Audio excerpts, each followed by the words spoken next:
There's another super important lead up to the 3-beat weave, which has to do with understanding how the arms are crossing. So look at my arms. Right on top and left on top and right on top and left on top. Right crosses, left crosses, right. That's the feeling. That's what it feels. In the end, you can't count all the beats and crosses. They're overlapping and happening too quickly. In the end, you just feel left crosses, right crosses, left crosses, right crosses. So we're gonna get a feeling for that. So you just have your poi, but wrap them up. And face me. And give me 10.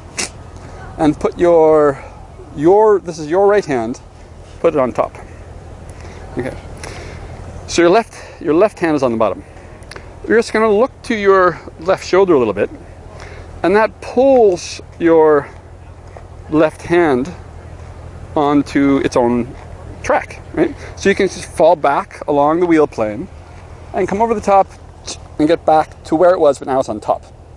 Then you look to the right side, and again pulls your right hand over to the track on your right side. It falls back and goes on top. Now, if you didn't do the turn, you'd go like this, and then you'd be on this track. You'd be on a wall plane. And we don't want a wall plane for this. It's going to be wheel crossing from wheel plane to wheel plane. Right? Your wall planes are in front and behind you, like your nose is to a wall and the back of your head is to a wall. Your wheel planes are like train tracks running past either foot outside of your shoulders. So where we're your right hand on top. Okay, so turn this way, left hand can come back, go on top, look to the right shoulder, right can go on top, left can go on top, right can go on top, left. And just get a feeling for that. And now you're just going to come back to your right on top and add poi. Same thing, super simple. But it's important to get a feeling for it. Turn this way with me, and now your left poi can just fall back, cross over, and finish with a whole circle back on the right side. Now, turn towards your right shoulder, and then your right poi can fall back and cross over, and it finishes doing an extra circle. Yep. So always start with that turn, because that lets this fall back. If I don't do that, it's going to be on a wall plane. Turn this way, go over, finish. Make sure you finish with circles. This way, finish with a circle, finish with a circle. And you're going to practice this so you can go left, right, left, right. And what's really important is that whatever's on top just stays there.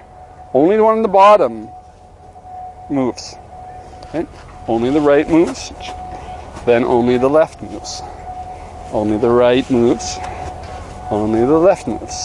So you can say to yourself, right circles over, left circles over, right makes the cross, and really see each time that you're really making that cross with your forearms.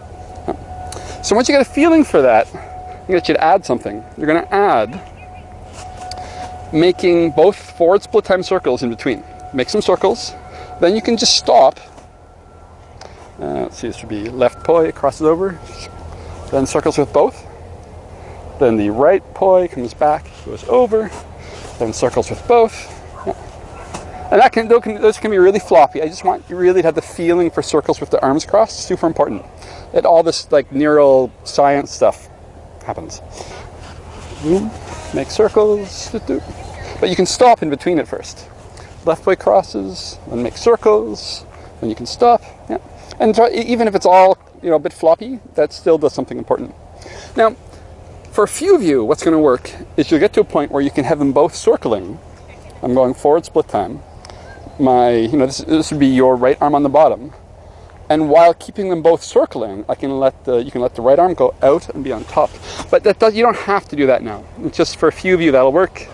But I've got a whole plan how to get the rest of you into it. Because if you keep speeding that up, that becomes the 3-beat weave.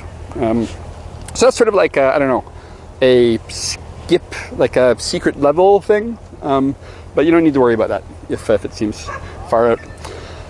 But make sure you do the left goes over in circles, the right goes over in circles, do a few circles in between with both, and that lays down some really important stuff. And we're going to come back soon, and we're going to review that you've got all of this, good enough, and then we're going to learn the 3-beat weave.